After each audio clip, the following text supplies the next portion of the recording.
Hello and welcome to BlueTube, where we talk all things blue, and welcome to one of the very last episodes of this transfer window's transfer talk. And there really isn't a lot of news to go through, but there kind of is. So before we get to the main, big things that are going on right now, let's just get rid of the little things. So the first news for today is that Nathaniel Chalobah is going on loan. If you guys remember, I think he came on for about 10 minutes or 5 minutes at the end of the Barcelona game this preseason because Gary Cahill got injured, and he did play pretty well. And you know what? He's an English player. He's very, very young, only 20 years old, I think. Does he have a future? I don't know. I'd like to see some of these players, get into that team, but I understand that the team is very, very packed. And especially for a midfielder like him, we're already taking off Ruben Loftus-Cheek. So I'm happy for him to go on loan. He's actually going to Napoli, which is a very, very good team. And he was on loan before to Burnley and to Reading and to Middlesbrough, I think, or something like that. He's been on loan 6 times in the last few years. So I think Napoli is a considerable step up from his previous loans. So I hope he does, play well. I hope he does impress. And if you think about it now, Chelsea have got Cuadrado, Chalobah, and Mohamed Salah all out on loan in the Serie A. So it'll be interesting to see how they develop in the Italian league. So there's Chalobah, but another player going on loan is Victor Moses to West Ham. It's not confirmed yet, but Sky Sports are saying it's about to happen. And if Sky Sports say it, then it's just basically like the Bible. So what am I saying? Yes, Victor Moses to West Ham, and previously he was linked with a move to Tottenham and to West Ham and to West Brom as well, actually. And they were all reportedly trying to buy him for a fee of around £7 million or £6 million or something. But it seems like it's gonna be a loan deal, which I've talked about this before. Chelsea. Why do we bother loaning these players out if we know they're never going to get into the team? Players like Salah, players like Moses, players like Marco Marin, and Romeo, we're sending that. I know that. Actually, didn't Marin? I'm pretty sure Marin went on loan as well, and Romeo is the only player who actually got sold. We keep loaning out these pieces of deadwood that just kind of clog up the club. Why don't we just sell them, get the cash in, forget about them? But Abramovich seems to think differently, so he is looking to go on loan to West Ham apparently before the window closes. And before I get onto some of the big Chelsea transfer news, let me just update you on Charlie Austin. And when I first saw this 2 days ago, when Chelsea were being linked with Austin, I was super excited, and I actually talked about it in the last transfer talk episode. And I was really excited because Chelsea's strike force does not look very strong. But I did say that our striker isn't the main area that we need to improve, but it definitely does have room for improvement. So I thought, for £15 million, he'd be an absolute bargain, but Chelsea aren't really being linked with him anymore. And now, Manchester United are favourites to sign Charlie Austin. And, I do think Charlie Austin will move by the end of the window because, for his career, for a player of his caliber, so for someone who was the 3rd highest scorer in the Premier League, to be playing the Championship, it's not very good for his career. And I think he will move, but it's a question of where is he going to go. And it seems like Manchester United is the most likely destination as it is right now. But who knows? Things could change quickly. And now let's talk about some of the big news. And we begin with Paul Pogba, and I was optimistic about Pogba for so long, ever since 2 weeks ago, really. Since we started to have rumors about him, ever since that defeat against Manchester City, we were linked with him every single day. And I was one of the people that were optimistic, and there were a lot of you guys in the comment section actually telling me that the Pogba deal is never gonna happen. You should forget about it. Stop being delusional. But I said, you know what? Stay hopeful, this can happen, I think it's gonna happen, but now I've gone to the dark side. I don't believe this deal is gonna happen. It's dragged on for way too long. There's 1 day left, or 2 days including today, of the transfer window, and anything can happen on deadline day. So I'm not gonna say this is absolutely not gonna happen, but I'm just leaning towards this not happening. So, I'm kind of swaying side to side. Is it gonna happen? Is it not gonna happen? Now I don't think it's gonna happen, but there are rumors nonetheless. And apparently, before we were being quoted with a £72 million bid, and apparently that was gonna seal the deal. But now they're saying £87.5 million, and that's what Chelsea are apparently preparing. But this is where it just gets ridiculous. There's another story saying that Chelsea are preparing, that Juventus would be wanting £109 million. And there's actually another story from Gazzello the Sport or something, an Italian newspaper that I haven't opened up here. But they're saying that £109 million will still not be enough to get Pogba. So there's so many numbers being thrown around, and so many just rumors and speculation.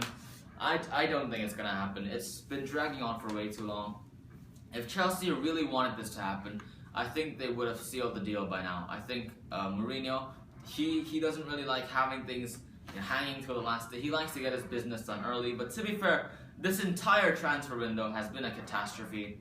So who knows? Anything can happen. I mean, you wouldn't have thought Chelsea would have lost 2 Premier League games in their first 4 games. So really, anything can happen.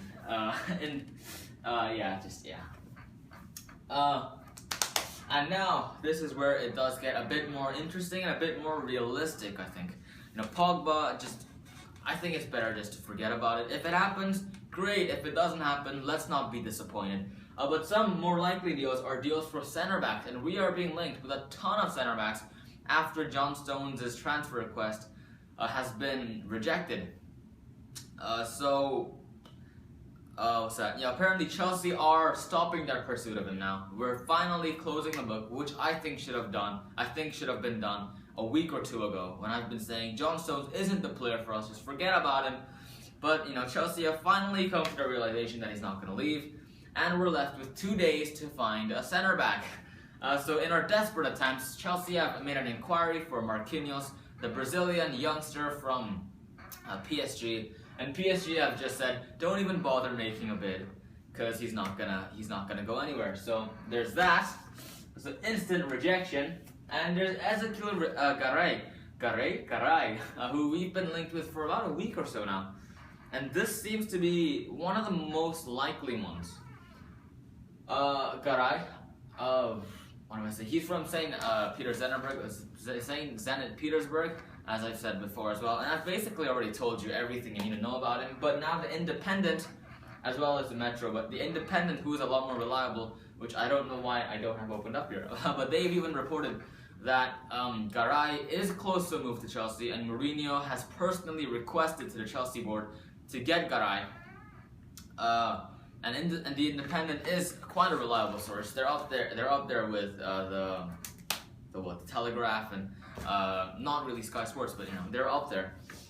And this does seem likely, but as I said before, is Garay the player that we're looking for? Is he, is he young? No, he's 26 or 28. I forgot. Is he fast? Because that's one of the reasons that John Terry and Ivanovic aren't really adjusting well so far. No, he's not really the paciest center back in the world. So you know what? I don't know if he's the right kind of player, but really anybody, just bringing in anybody would be an improvement to the Chelsea team right now. I would welcome him with opening arms. I can't even speak. Let's move on. And this is where it gets a bit more exciting for me. We've been linked with Varane earlier this window. We're not being linked to them anymore, but we're being linked with another Liga BBVA center back, and his name is Laporte from Athletic Bilbao, I think, or is it not? No, Athletic Bilbao. I'm pretty sure. He's a young player. Laporte. He's 20-something, 21 or 22, I think. And actually, I think, I should have searched this up before. I think he's French, guys. I'm pretty sure that Laporte is French. So he'd have that link with Kurt Zouma as well. And he's young, as I said. So they could be, he's more of the player that I'm looking for, that I personally want. That player to link up with Zouma well, but also to lead us through for the next decade. So we can just forget about our whole defense situation for the next decade, basically.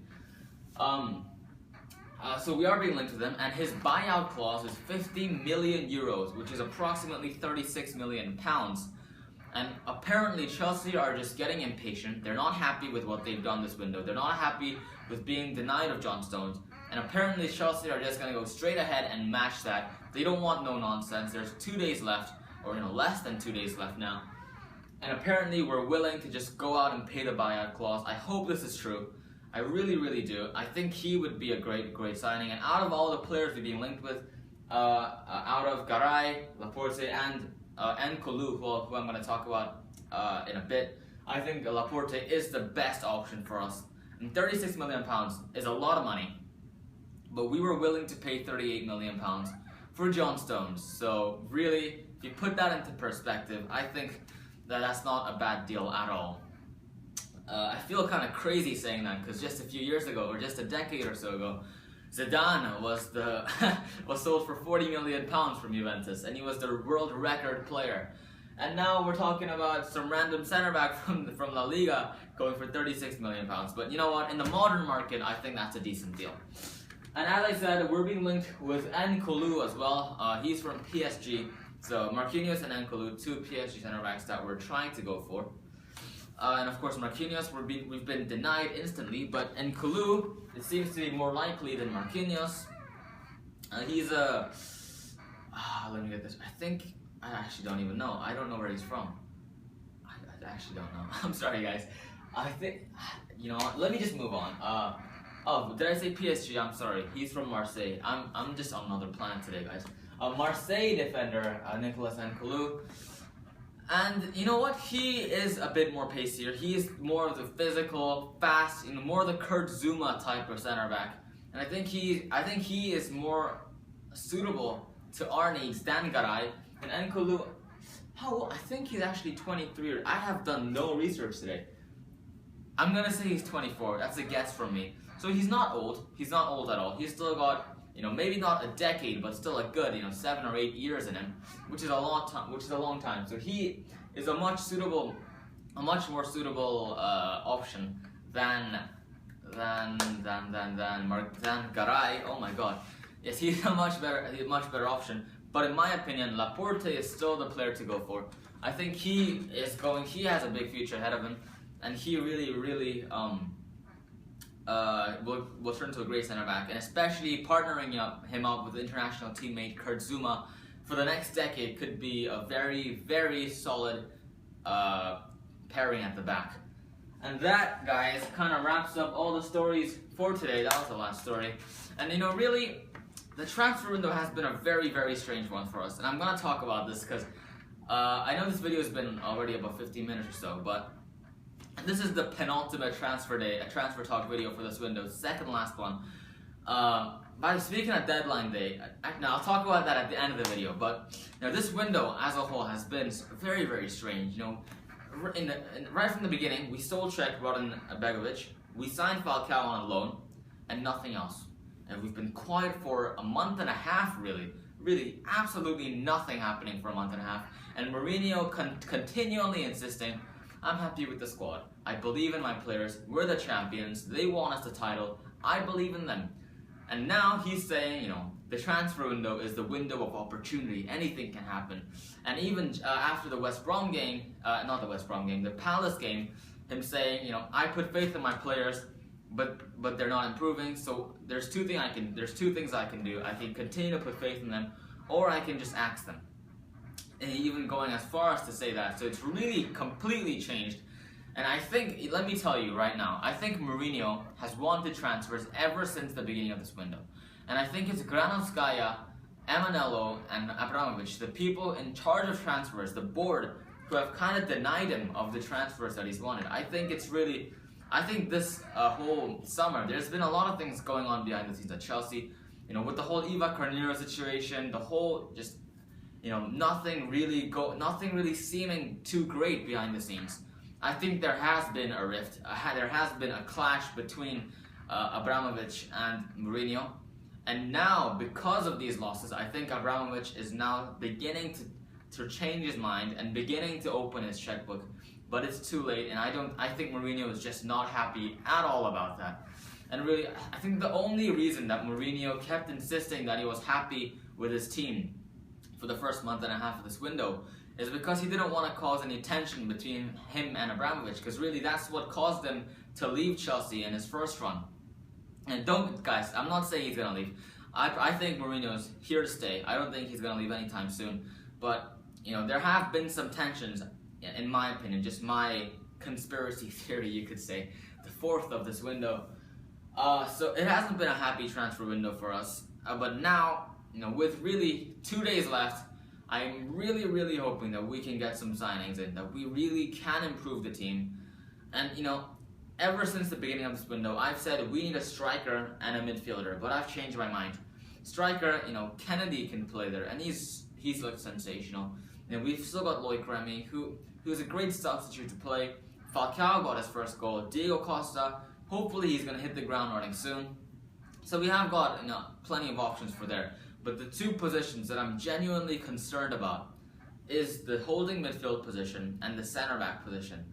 And personally, I put more emphasis on the holding mid position, because as I said in yesterday's match review of the game against Palace, the centre backs, I don't think changing those players is going to fix anything. I think it's the tactics. I think it's more the two primary reasons for the failure of our defense. Number one is just Ivanovic. Ivanovic, period. Get him off the team. It's going to considerably improve our defense. You know, we've had 6 or 7 goals conceded directly because of Ivanovic, and really he's looking very shaky. I'm not saying sell him. I'm not saying, you know, get rid of him, but I'm just saying put him on the bench for at least the next few games, or at least the next game, and see what happens with Baba Rahman, because he looks like a talent from what I've seen of him in Augsburg. But the second reason is just more the tactical side of things, and more the player's mentality, the more psychological side of the game, rather than the actual, you know, I don't know what to say, the attributes of the players. I don't think it's Gary Cahill and Kurt Zouma and John Terry who are lacking in whatever, because they're 3 phenomenal center backs, and I'd say they're in the top 10 best center backs in the Premier League at the moment. Those 3, I would say that without a doubt. And it's not really the players that we're missing. It's rather, as I said, the mentality, the psychology, just the motivation, the desire. That's just not there. And I think once that kicks in, we're going to be good to go. And maybe bringing in a new signing could kind of rejuvenate us, could kind of re-energize us, kind of, redefine our determination. Because right now, we just don't have that. But Mourinho, usually he's a great man-manager. Hopefully he can get that vigor back into those players. And we'll see what happens. But my main area of concern that I really want Chelsea to address in the remaining day and a half of the transfer window is that holding midfield position. And I know we have Matic and Fabregas, and they're quality players. They won us the league last season. They were phenomenal last season. In fact, Matic was in the Premier League team this season, and Fabregas, he was absent, but everyone was saying that he should have been there, which kind of tells you how good he was. But, the first 4 games of the season, they're just not there. They're not there at all. They're on another planet. They're still on holiday. And Matic, he's looking clumsy. He's looking slow. Very un-Matic-like. Ever since he joined Chelsea from January of 1.5 years ago, he's really played every single game consistently. And consistency has been one of his best traits. And that's gone now. And it's that consistency that's kind of helped. He's been described as the glue last season that holds the whole team together. And it's really that consistency that brought that. But now, I don't know. I'm not saying he's lost it. I'm sure he's going to find his form again. But it is taking his time. And Fabregas, really, this problem started ever since January. He hasn't been playing well since January. In fact, I think he's only had like 3 assists since then, compared to the first half of last season where he had like 17 or 18 assists, which is crazy. But the reason that Fabregas kind of went under the radar and that people weren't making a big deal about it, or as big of a deal about it as people are making of it now, is because everyone else around him was playing good and they were kind of making up for it. We're still winning games, our defense was solid. But now that everything's crumbling, Fabregas is being seen as one of the problems to the team. And as I said, the similar with Matic. I think he's just not up to his full fitness yet because of our disastrous preseason. But hopefully he's gonna get there soon. But you know, if I just don't feel confident basically with Fabregas and what's the guy's name? Matic, yeah. With those two players and you know Ramirez in the subs, Mikel in the subs, Loftus-Cheek, he actually played very well. I like Loftus-Cheek. I'm a huge fan of him, but I just don't feel confident with those five holding midfielders that we're going to be able to retain the title and have a good run in the Champions League. I just don't see it happening because they just don't have that level of consistency and quality just yet. And hopefully we'll get Pogba. You know, as I said, I'm not feeling too optimistic about it, but maybe I'll be wrong. Hopefully I'm wrong. And you know, we were linked with Axel Witsel about a month ago for a £20 million deal, and it looked like the deal was done. It looked like it was going to happen. Abramovich himself flew out to Russia to make the deal happen, apparently, and that kind of fell apart. And that kind of upsets me because I think, you know, I don't think we need that world-class, you know, Paul Pogba player who's going to come in for 80 or 90 or 100 million pounds. I don't think we need that. I genuinely don't. I think someone like Axel Witsel, 20 million pounds, quality player, I think he'll do the job. I think we just need another good player. Of course, Pogba would be better. He'll add so much more to the team. He'll add more goals. He'll just add more to the team. But I don't think that's necessarily what we need. And what upsets me is that Chelsea aren't being linked with any other midfielders at the moment. Literally, Paul Pogba is the only midfielder that we're being linked with. So it seems like we're gonna go for Pogba or we're not gonna get anybody. And that's really not a good position to be in, I guess. But all will be revealed tomorrow in transfer deadline day. It is going to be a busy day for us, I'm sure. I'm sure we're going to find a center back. You know, I really do think Mourinho will buy a center back. But Pogba, I'm not too sure about. And speaking of transfer deadline day, let me just kind of give you guys the schedule for what's going to go down tomorrow. And obviously there's going to be a lot to talk about, or hopefully there's going to be a lot to talk about. So it's probably going to be a 30-minute video to maybe even an hour long, because I want to kind of evaluate the whole Chelsea team tomorrow and talk about how this window has been for us and really maybe give a revised prediction of the season, you know, seeing the team that we have. But tomorrow, if you guys don't know, the transfer deadline day ends on 6 p.m. UK time on the 1st of September, which is 9 p.m. for me. 9 p.m. for me. So it's gonna end, and literally, I'm not really gonna have a lot of time. And actually, my school starts on the 2nd of September, so I don't want to be staying up until 12 p.m. or 1 a.m. You know, filming, exporting, editing, uploading, that kind of thing. So what I'm gonna do is I'm gonna be up to date with everything. There won't be a video tomorrow, but I'm going to upload a video the next day when I've kind of had some time to think about it, and to actually think about everything that's happened. So as I said, tomorrow there won't be a transfer talk video, unfortunately. But the day after tomorrow, there's going to be a long video, probably about an hour long, maybe 40 minutes, 45 minutes or so. Just me talking about everything that's happened, evaluating the whole window, and just talking about the Chelsea squad, talking about, you know, how we're gonna do with the team that we've got, and that kind of thing. So I'm really looking forward to that. I hope you guys are too. So this will really be the last you see of me for the next 48 hours or so. Hopefully the deadline day is fun, but I'll be covering it 2 days from today. And until then, stay blue.